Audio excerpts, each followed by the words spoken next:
Great. Good afternoon, everyone. Thank you so much for joining us today. I'm just going to wait a minute here as people are logging on and numbers are creeping up. So please sit tight before we make a proper start.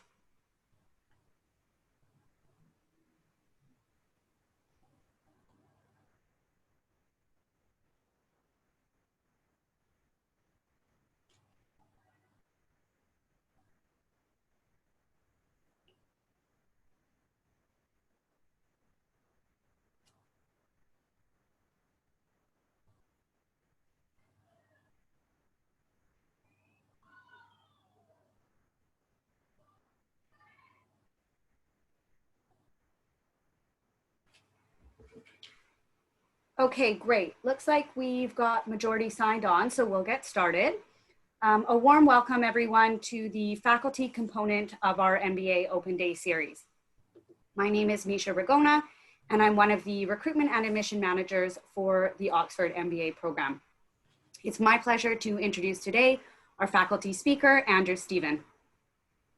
Andrew is the Associate Dean of Research, L'Oreal Professor of Marketing, and Director of the Oxford Future of Marketing Initiative.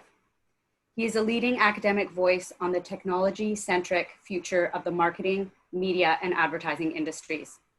He has a particular interest in issues that lie at the intersections of marketing, consumer behavior, and technology, and is a strong proponent of using data-driven, analytics-focused approaches to marketing. His research over the last decade has made significant contributions to our understanding of digital marketing and advertising, and especially how social media works for marketers and how consumers behave on social platforms. For this work, he's been recently recognized by the American Marketing Association as one of the top academics in the world and the #1 in the UK. We're extremely lucky to have him here at Oxford. So we're scheduled with Andrew for the next hour or so, and the session today, Why Marketing Matters to Everyone in Business, is designed to be interactive. So please do type your questions into the Q&A box and they'll be answered throughout or at the end of the session. Now, without further ado, I'll hand it over to Andrew. All right, thank you very much. And good afternoon to all of you, or hello, wherever you happen to be in the world. It's a nice sunny day here in England, at least.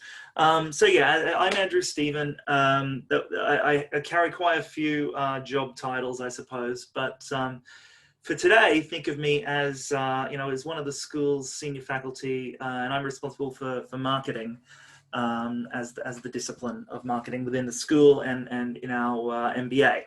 So what I thought I would do in the webinar today is kind of talk you through how we think about a curriculum, and not in a dry sense, but kind of how we as Oxford faculty in the business school figure out what is the most important set of things to discuss with you potential MBA students in the constrained time that we always do have in classes. And so I thought I'd talk a little bit about that, talk a bit about myself, my background, my research as well, but just really give you a flavor for how we go about designing our curriculum here within the school. And I'm going to use marketing as the focus for that, because that's obviously the part that I'm in charge of on the faculty. So without further ado, let me kind of dive in. As Misha said, if you have any questions, please put them into the Q&A. I'm keeping an eye on that on the right-hand side of my screen, and we'll address the questions as they come up, and I'm sure we'll have time for more Q&A at the end. And I'm happy to answer anything really that you would want to know about the MBA from a faculty perspective, as one of the senior members of faculty in the school. Okay, so let me dive in. So let me start with marketing. And this is actually one of the sort of ways we start talking about marketing in the MBA. So we're about to start the MBA marketing course in about a month or so. And this will be sort of the main focus at the very beginning, which is what on earth is marketing for? And the title of the session as advertised today is, why this discipline of marketing is important to everyone in business, not just those who have a marketing job. And it's for this reason, mostly. Well, there's a couple of reasons, but this is the first one. our job is to find ways to grow businesses. We want to do that responsibly. We want to do that ethically. We want to do that mindful of all of the different stakeholders of the business, not just say a shareholder type stakeholder. So we very much see it as a multi-stakeholder thing. But the goal of business, or whether it's for profit or not profit, in part is to grow. And if you don't achieve growth, then it's going to be hard to do the other things that you want to do that are perhaps more the fundamental purpose of the business, of the organization. And so Keith Weed, you can see here on the slide, was or recently retired, I guess, Chief Marketing Officer of Unilever. So really seen as one of the world's top marketing practitioners and leading experts. Now he's on the board of WPP, so the world's biggest advertising agency holding company. So really a big thinker in our field. And this is his definition of marketing. This is pretty much any marketing leader's definition of marketing. But it's not always known to other members of a leadership team that this is what marketing is actually meant to do. But because growth comes from generating demand, which means getting customers, which means keeping customers, delivering value to those customers, taking some value back, and then keep that cycle going, so to speak. And so marketing is at that interface. Another thing I'd say, the way we think about things is, and this is a quote from the Chief Digital Officer of L'Oreal, Lubomir Rocher, is really, where's growth going to come from? And it's really relevant at the moment, given that we're still in the midst of the COVID-19 pandemic, to think about actually how businesses are growing under these very different, we like to say, extraordinary times. And where are those new sources of growth? And perhaps there are opportunities for innovation. And Lubomir here, this was a quote from the Financial Times about a month or two ago, that was talking about the massive rise in e-commerce that consumer companies like L'Oreal had been experiencing.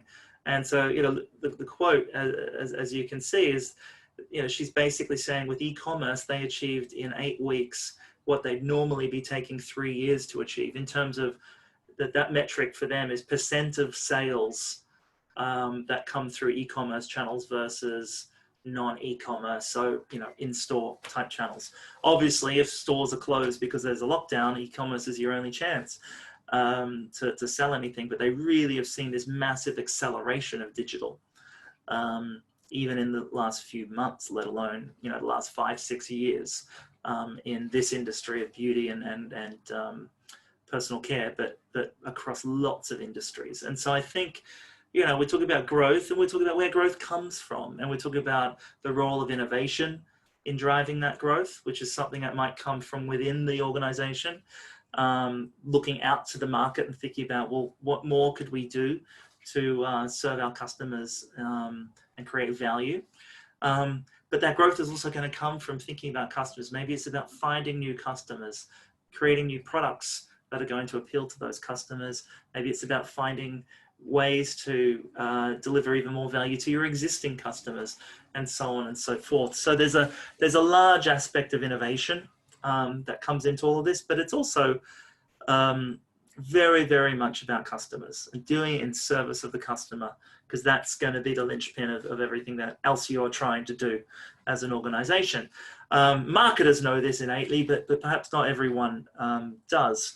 And therefore they undervalue quite often marketing in an organization by saying, it's just the advertising, or it's PR, or it's comms. Well, strategically, no, it should be a lot more than that. And it's very, very important to keep that in mind. So we talk about growth, we talk about digital as the case here with Lubomira, and we talk about innovation, which are all really, really important topics when we're thinking broadly as an MBA student, and think about building your own organizations, or going in and managing and running organizations in the future. So that now brings me to talk about curriculum. And how do we kind of take these principles? I've just kind of whet your appetite, I suppose, with a couple of ideas. But then how do you turn that into a full-blown master's level curriculum that will really prepare students for these future roles, be it marketing roles or not, but to give you that sort of mindset for growth and for innovation and making it very what we call customer centric or customer driven. So how do we put it together? And this is true, I should mention, for all of the different areas within the school. So whether you're talking about finance and economics, or you're talking about technology, operations, corporate strategy, organizational behavior, you name it, all of these different, pieces of your educational puzzle, if you will, are sort of developed in a very similar process. So, we sort of draw on what I've listed here, sort of 5 sources to really figure out what you need to know and what you need to experience, and therefore the skills and mindsets that you need to have. A big one is, and if I sort of start on the left, is our research, academic work. For us in marketing, it's in marketing itself, but also there's a lot that comes from economics, a lot that comes from sociology, psychology for sure, if we're thinking about buyer behavior or consumer behavior, very, very much grounded in psychology.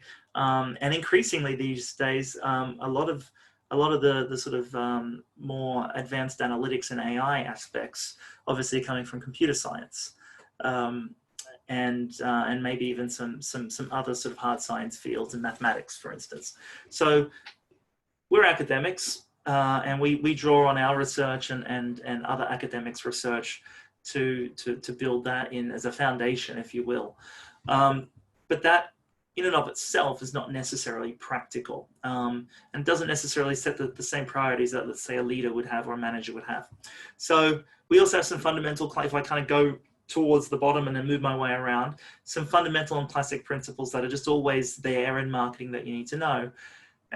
But really, it's the other side of the diagram, which is insights from marketing leaders in major organizations, big themes and trends in industry, and the experience of the teaching team or the faculty team ourselves.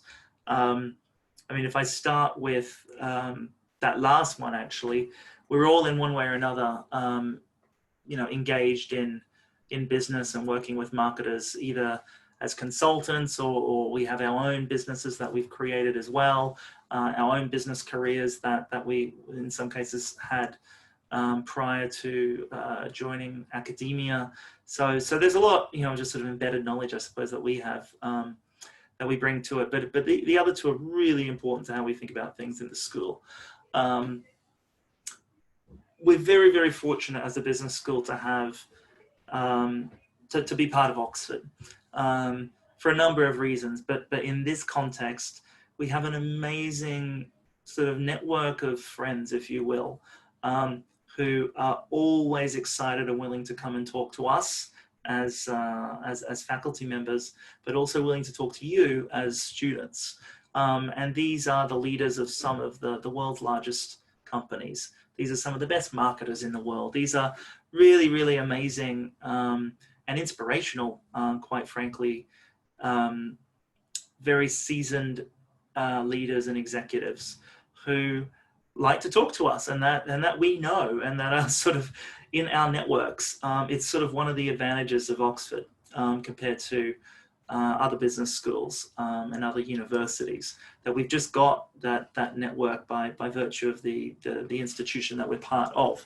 So that gives us a direct line to some, really, really major organizations, where we can sort of get an insider's view on what the challenges are, or what the cool new things are, or what the marketing or industry themes and trends might be.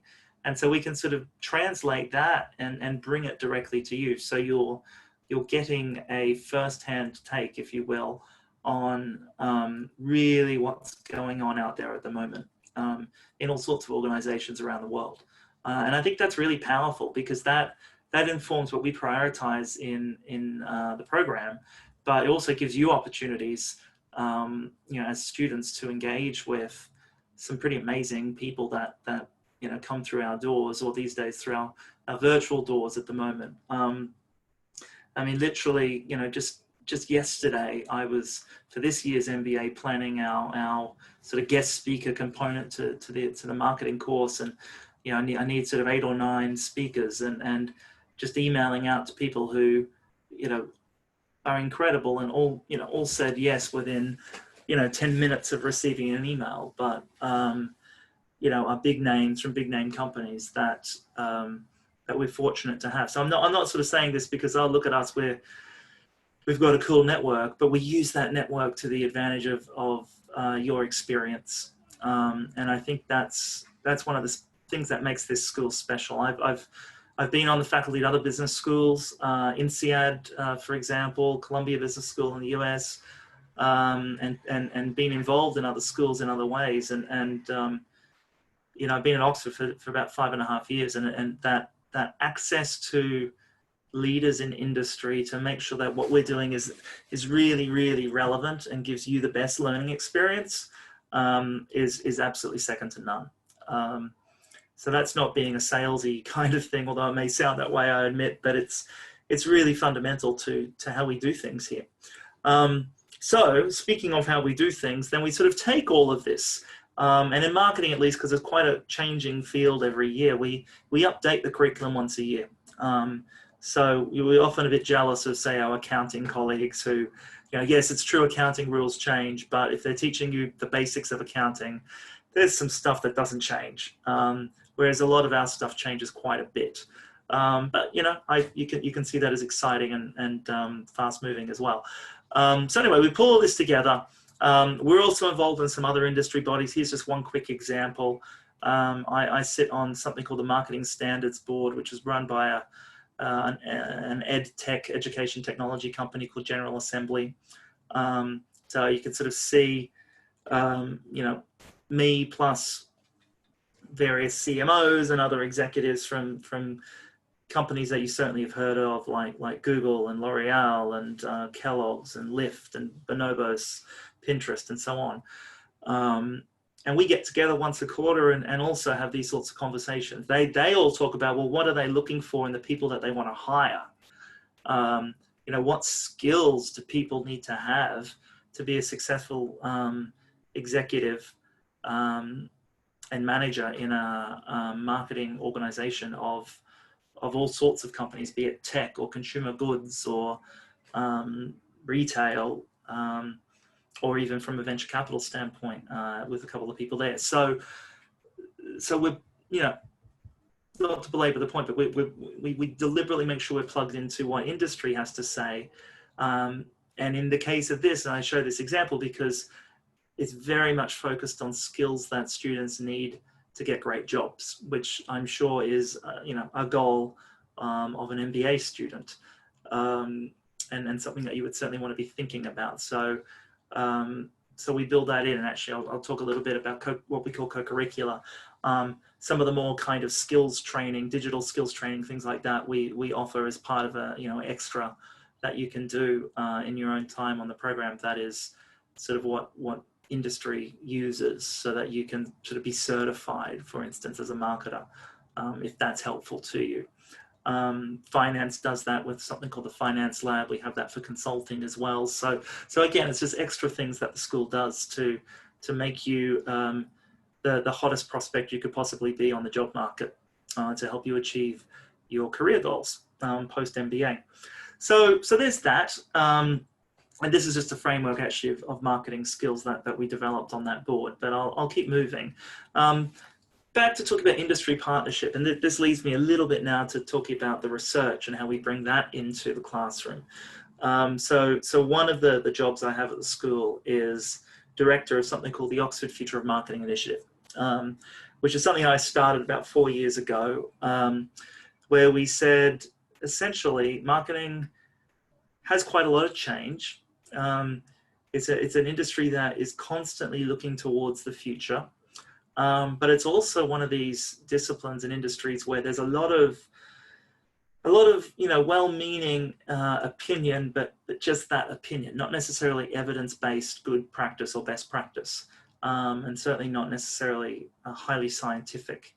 But as everything gets more digital, as e-commerce becomes a bigger thing, as you know, most advertising now is in digital channels instead of non-digital channels, and so on and so on and so on. These the trend lines have been going in this direction for a decade or so.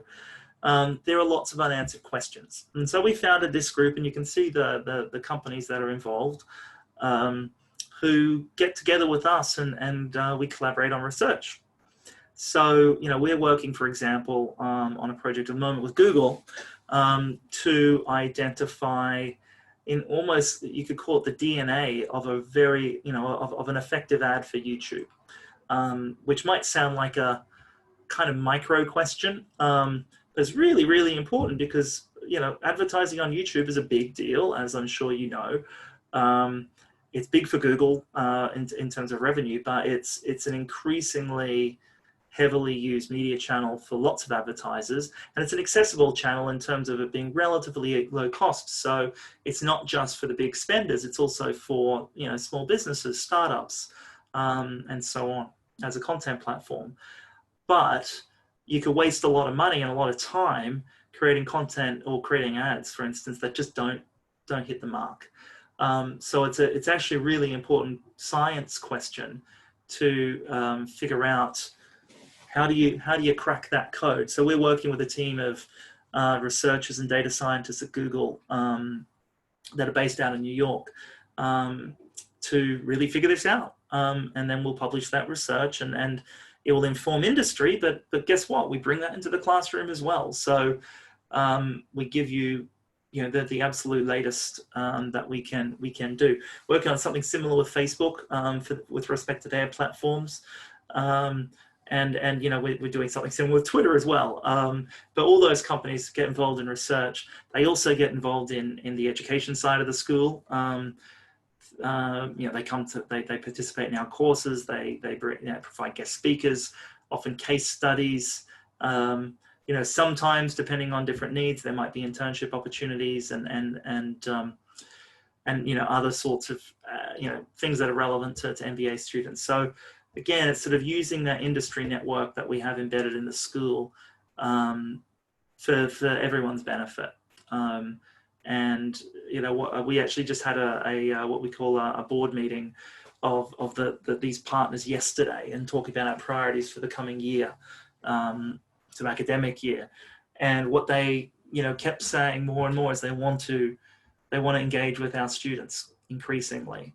So it's very relevant to MBA or potential MBA students, because these are the sorts of opportunities that you will hopefully therefore get access to enrich that experience on the program. And so, like I said, we do research, but thought leadership, and disseminate our research, and then we bring that into the education. So just a few more things, and then I think we can open it up for questions. Well, these are the major research things. I've got to put this slide in here this morning for the Future Marketing Initiative. But actually, I encourage you, instead of me going through these 5 things, because they're quite broad, there's a lot within each of them. OxfordFutureOfMarketing.com is the website that you can go and you can have a look at the sorts of things that we're working on. And I see Ria just posted a question about can students participate in these research initiatives? The answer is absolutely. And in a couple of different ways. So obviously you can go to the website, you can look at things. In the case of Future of Marketing, we annually run a conference. When we're in the olden, but hopefully again future days of being on campus all the time, which I do believe will happen.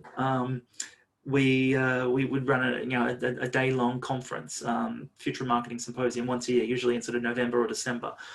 This year it's going to be virtual, it's going to be online, but we'll see where things head. So that's one thing that's specifically designed as a Future of Marketing conference for our MBA and exec MBA students. So that's one example in terms of actually getting access to the research that we're doing. In addition to the stuff that we would end up teaching you in the classroom, we run seminars for students.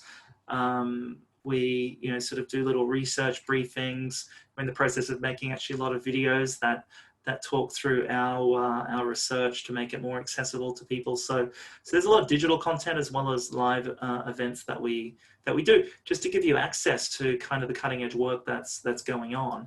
And then, you know, from time to time, students do actually get involved in some of the research projects, just because they have a skill set that fits really, really well, because they used to, you know, if we're studying advertising effectiveness on Facebook, for instance, and if you used to work at Facebook or work for an agency that, and you therefore knew a lot about that, and you've got something to contribute, then we're always going to, you know, take you up on your offer to contribute, so to speak. So it really depends, but there are lots of ways to be engaged, at least, and get access. And this is true not just for my research initiative, but if you go onto the school's website and look under research centers and initiatives, you'll find it in the menu somewhere. The school has about 9 research centers and initiatives that cover everything from corporate reputation to business tax to private equity, to some new ones that I don't think are on the website yet, but are being developed on the platform economy, responsible business, and so on and so forth. So there's a lot that goes on in the school that is there for you, as much as it is for other members of our community. So that's one of the cool things about working here. There's a lot of really awesome stuff going on, and I should, while I'm on it, in the rest of the university as well. You know, you have leading experts on pretty much anything that you might be even remotely interested in, and they're only ever an email away.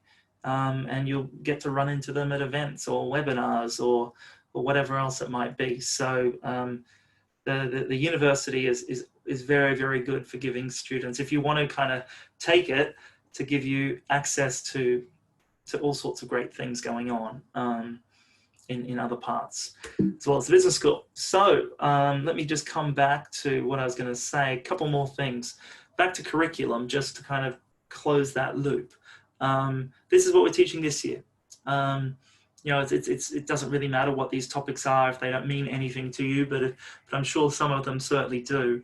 But I kind of wanted you to get a sense of that process we go through to come up with, kind of at the end of the day, this slide, you know, this list of topics and these themes and modules, from all that kind of industry consultation, constant engagement with you know, experts in practice as well as ourselves in academia, and kind of working out where the priorities lie for now and the future. We always like to say we're not teaching the history of marketing, we're teaching the future of marketing.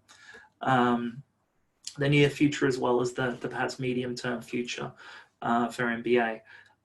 So it's very, very important that we keep it, you know, really fresh and current and relevant. So that's just kind of the process. I often find it's interesting to kind of, you know, pull back the curtain, have an understanding of how that works, and how we go about doing these things, because a lot of thought goes into it. And just briefly before we go into Q&A, and I see Manali, you've popped a question up there, which I'll get to in a moment. Yeah, just to give you a sense of the broader program, we have what we call electives, you know, courses you can choose to take later in the MBA.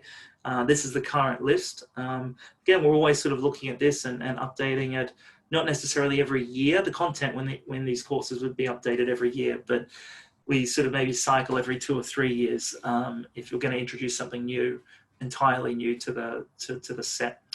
And so it's quite focused on digital, I would say. And then we have what we call co-curricular, which you know, if some of you might, if you've engaged already with us a bit, you would have heard about co-curricular in the context of careers and professional development. And so that's what it is here as well. So, you know, I mentioned before, sort of you could be, you know, you could take certifications, you know, free access to online learning on digital marketing skills from General Assembly as one of our partners. And so that is really good if you're looking for a marketing job, because you basically do an accreditation at the end of that, which is a test. You get a score. And a lot of, particularly in consumer goods companies, a lot of recruiters use that as a screening tool to see if they even want to, you know, progress your job candidacy forward to to the next stage. So, you know, for certain types of companies, it's actually very, very useful to do that type of thing. I mentioned the Future of Marketing Symposium. Each year we have L'Oreal sponsors a case competition. So case competitions, as you probably know, are quite popular in business schools, and rightly so. So we have a marketing one. We've been doing this now for, I think, 2 or 3 years with L'Oreal, and it's in competition with other European business schools. Proud to say that we've won it every year so far. The L'Oreal Cup, although I don't think there's actually a trophy, but the honor of winning. So that's exciting. Then we also, like I've said before, we have tons of, you know, industry guest speakers that join us. And I should give you an example. I was a bit coy earlier, but the sorts of people that we have talking this year on the MBA, for instance, people like Angela Ahrens, who you know, you might remember as the head of all retail for Apple for many years, until she stepped down about a year ago. But before that, she was the CEO of Burberry and really turned Burberry around. So, you know, an amazing leader, an amazing retail expert, and tech expert. Or Paul Polman, who I'm sure you know as the former CEO of Unilever, and now the co-founder of an organization called Imagine. Obviously, Paul is, and actually he's the chairman of our school board as well. But you know, someone like Paul to come and talk to MBA students about marketing and his perspective on it from you know, the decade or so at the helm of Unilever, is a really special experience. And to hear where he thinks things are headed, and how to bring more responsibility into it, and you know, all of the things that he's very passionate about. And you know, I won't keep on name dropping, but I think you get the idea. And that's something we do quite a lot of. So you know, that's all for my little slideshow. We're going to do Q&A now, and I see there's already a few questions in the box, so I'm going to just kind of tackle those. And if anyone else wants to add questions, now's your chance to do so. So I'll start with Manali, who's saying innovative marketing strategies are the need of the hour, but maintaining the brand ethos is also crucial. Completely agree. Do we get to learn about the tools which will equip marketers to grow companies in the right direction? Yes, absolutely. It's actually an interesting debate. Interesting or I don't know, but it's a debate nonetheless in the marketing industry and in boardrooms around what's the best growth model, what's the best growth strategy, how important are brands versus just having an amazing kind of killer hero product or service.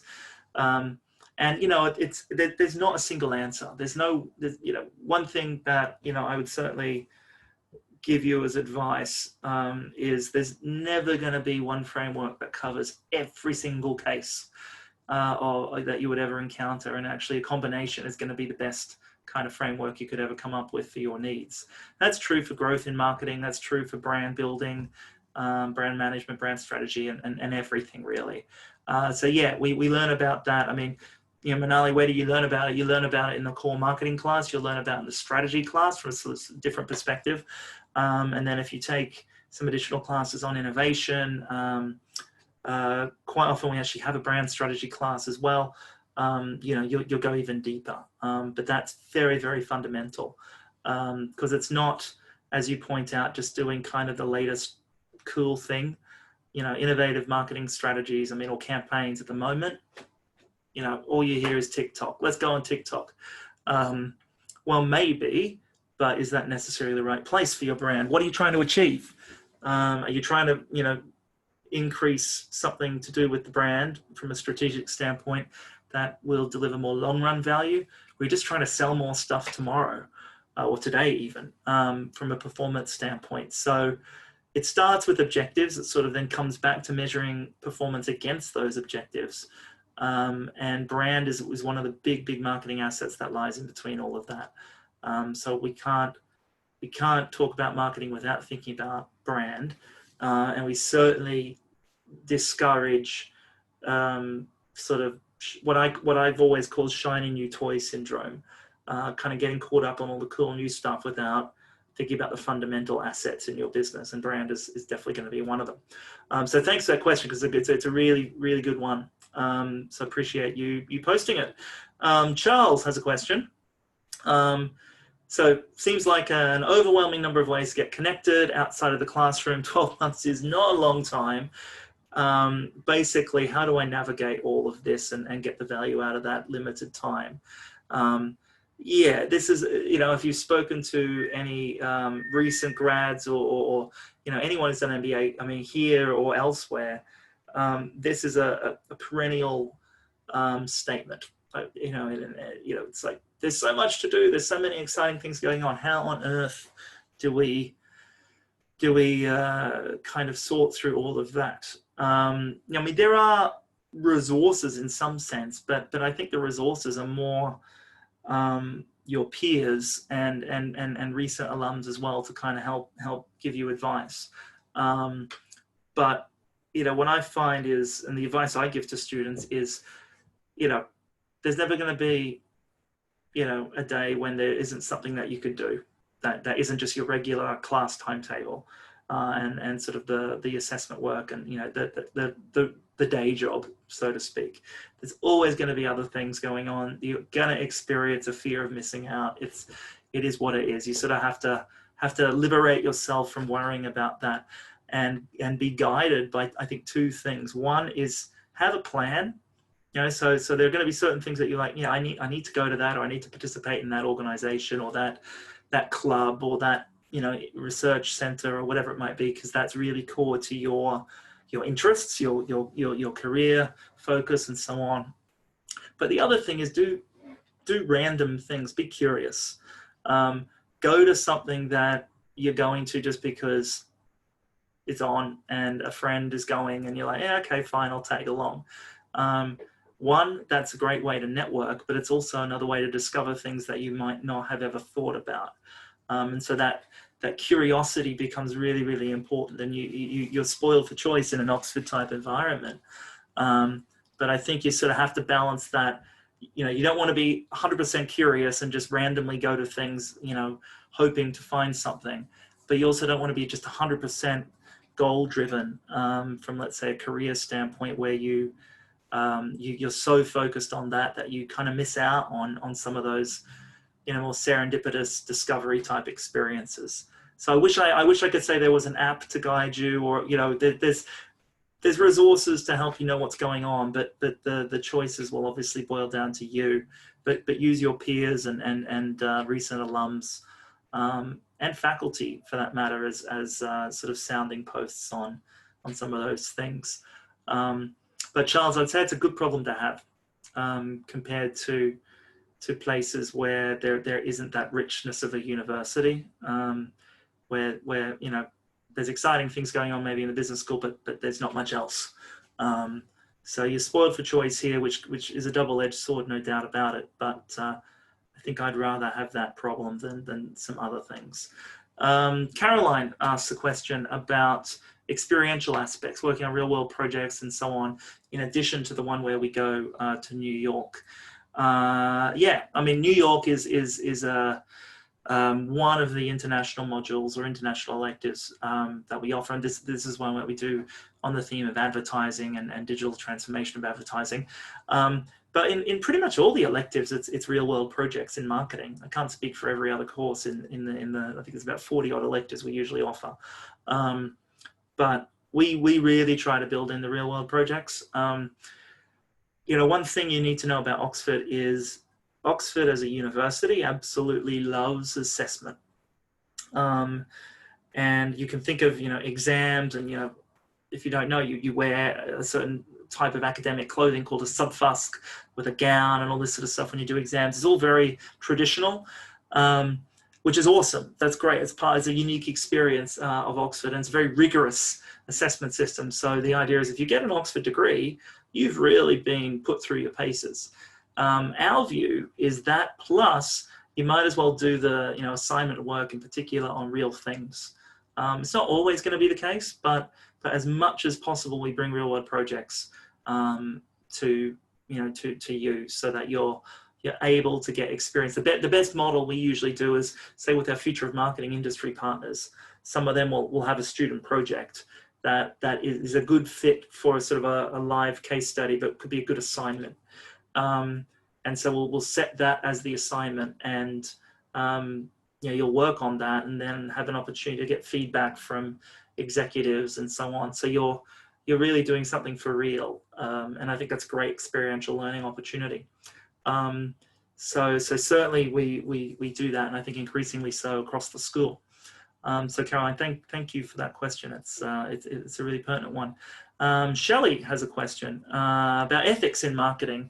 Can I go over how we cover this in the curriculum? Yes, absolutely. You might have seen, although I did go over that slide quickly, all the list of topics in that table.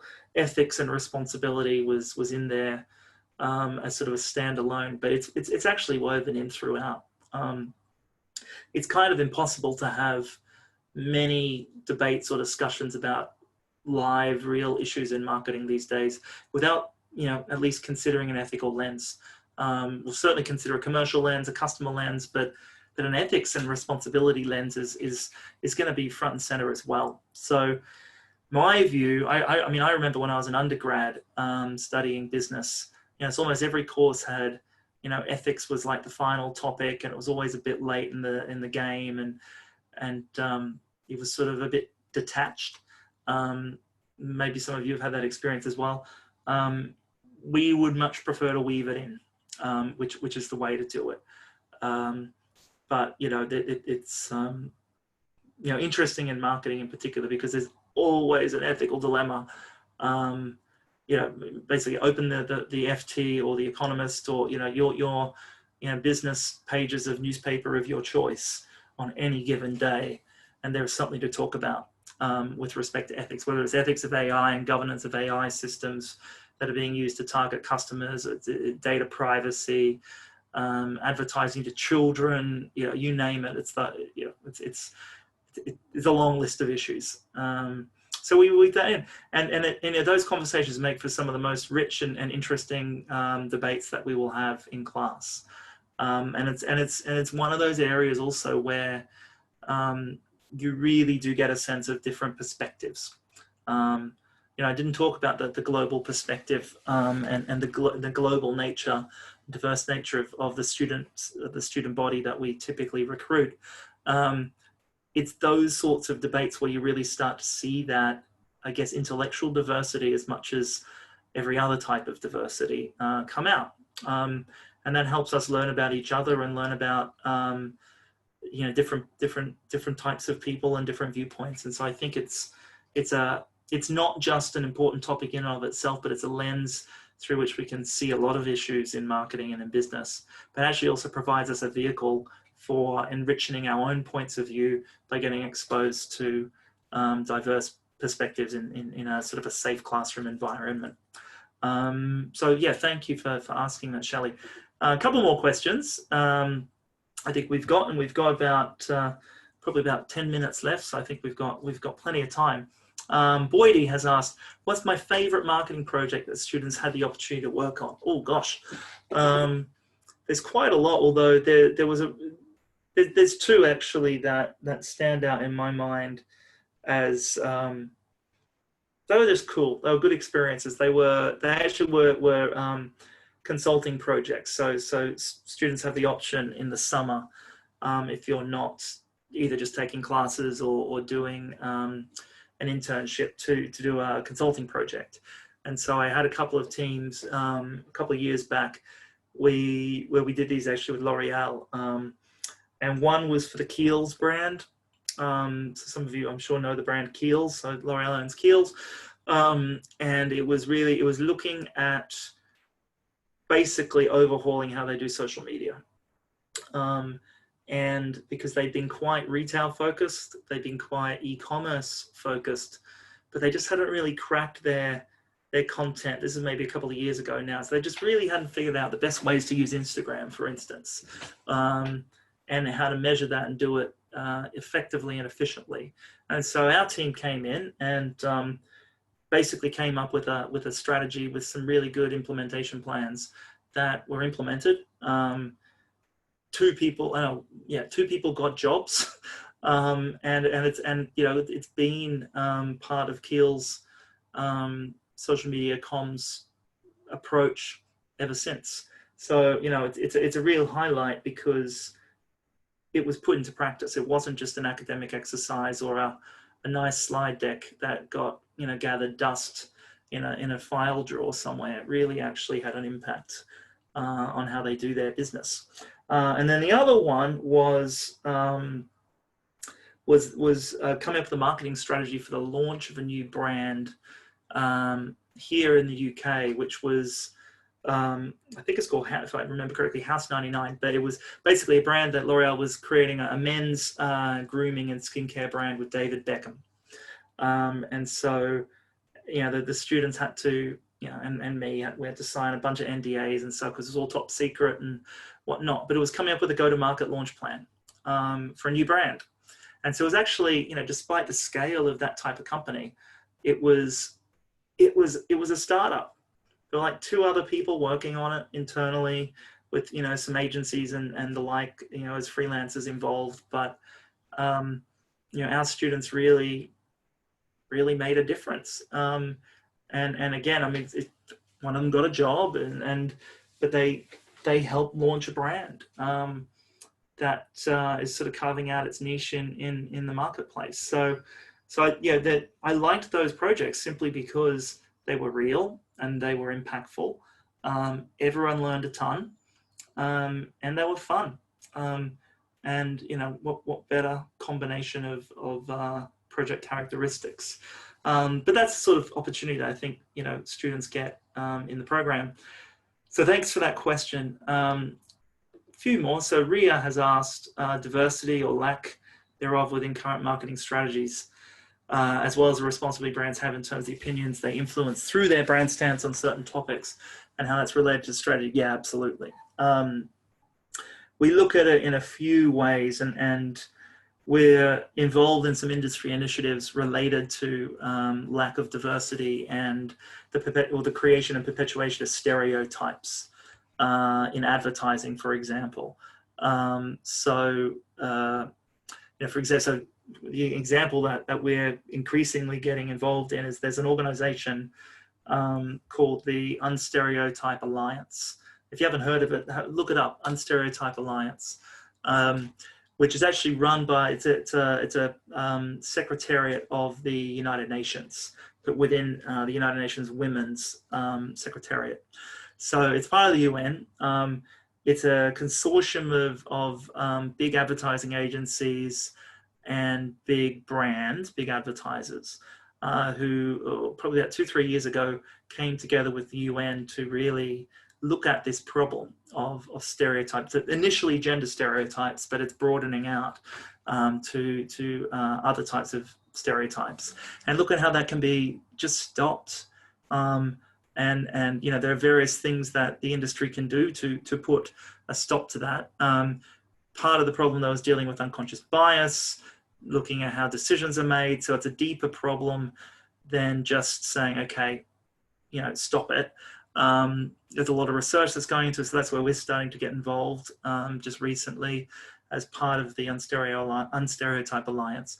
And so, we don't have all the answers, but it's something we talk about, and we have to talk about. And again, it's one of those experiences where, and we find this, we'll play an ad in class, and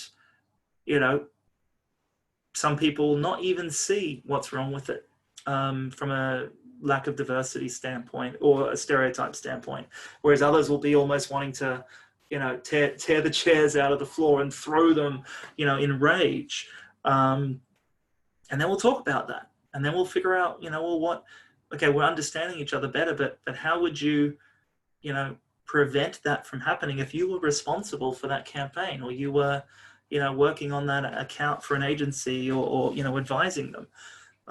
So we can have these sort of very serious, lofty discussions, but then what I try and do, and my colleagues do as well, is we've got to bring that back down to level of what are we going to do about it, or how could we try to contribute to what's already being attempted in doing good things. So I think action is really important, but we also have to teach each other how to recognize these things, because they're not always kind of hitting you over the head and so overt and obvious.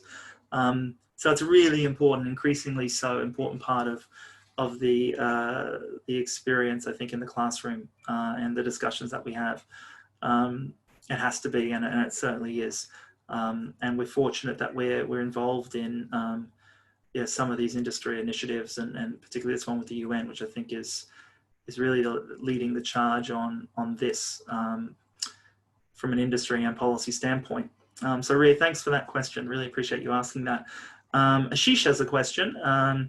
What does matter more, strong product itself or better marketing of an average product? I personally believe the answer is not straightforward. I personally agree.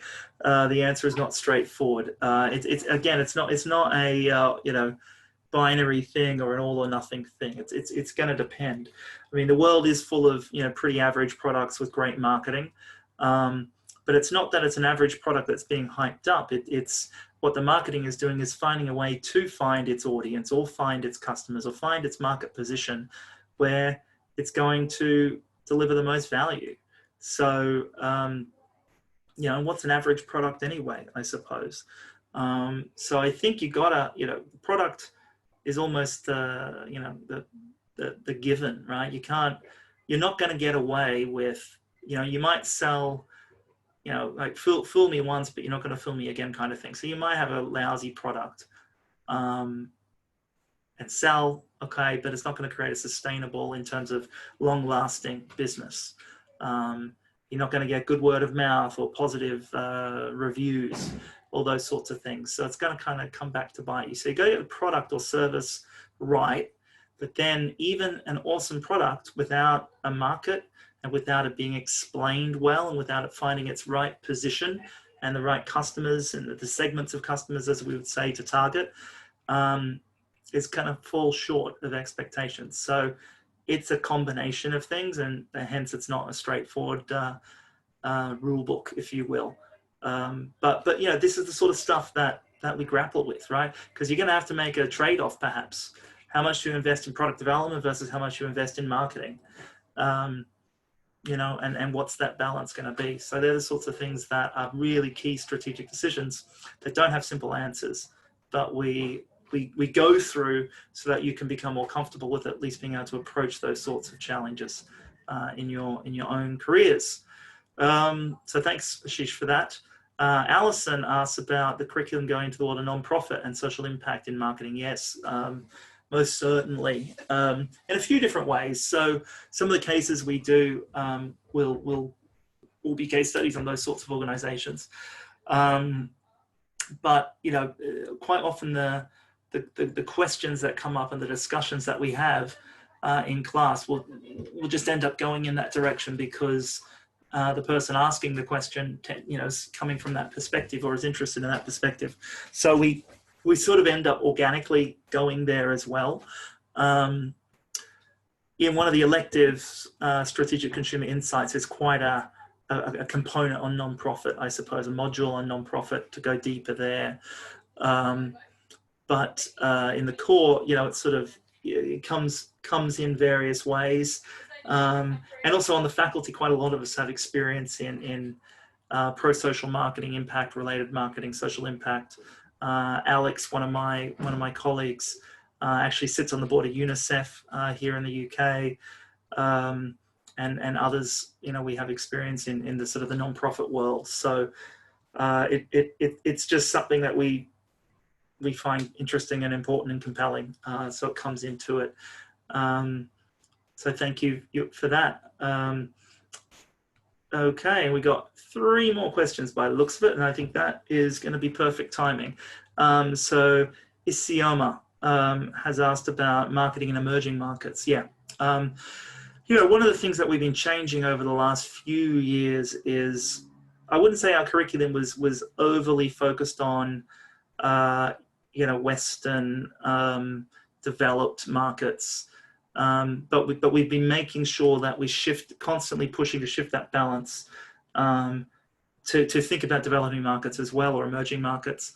Also to think about other parts of the world. So it's not just a, Western Europe, UK, North American kind of perspective. And in part that comes from you all, because you all come from different parts of the world, but in terms of the case studies that we select, the examples we choose to feature and discuss.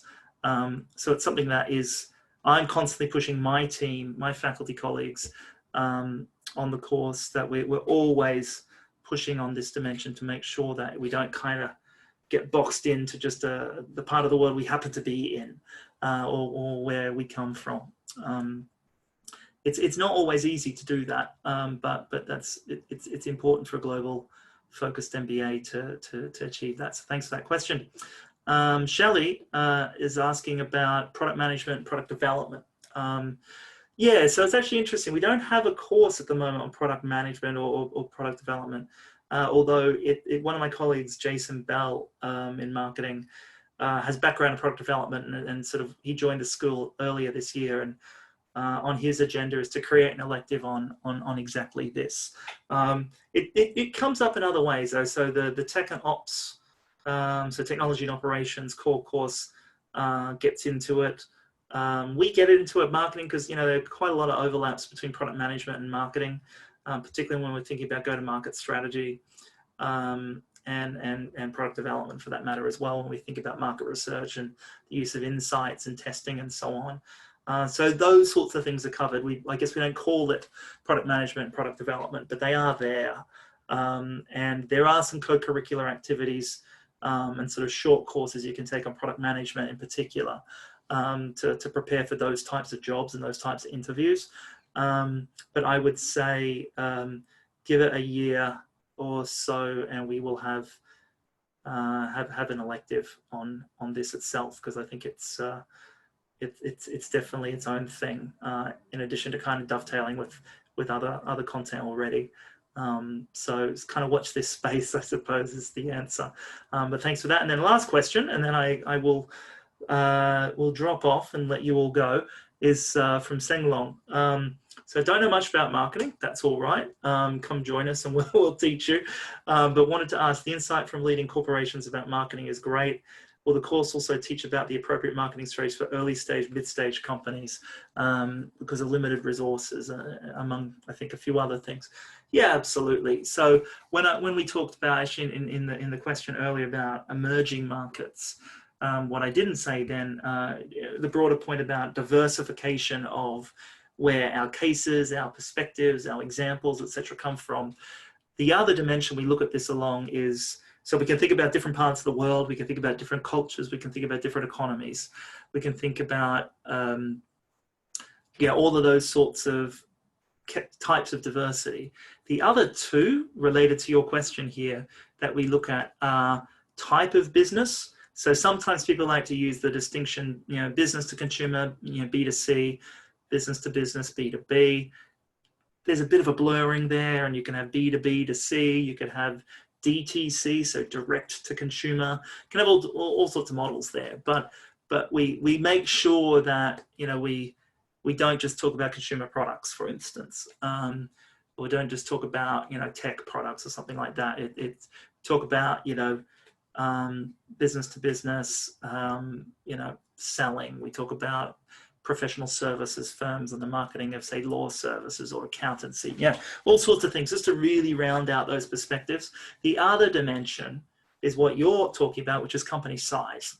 And absolutely, super, super important, particularly given that many of you would come into an MBA as entrepreneurs, either already established entrepreneurs or budding entrepreneurs, or if you don't have the entrepreneurial bug, chances are you may well catch it after having done the entrepreneurship project. So it's really important to equip you with sort of tools that you could use when you're operating in a very resource-constrained environment.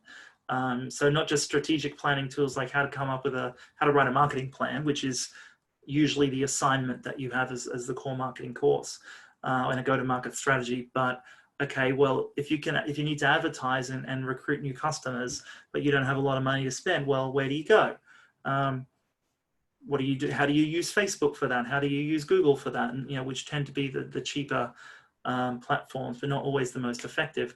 So we definitely get into that, because this is the sort of the skills stuff that I believe is super, super important.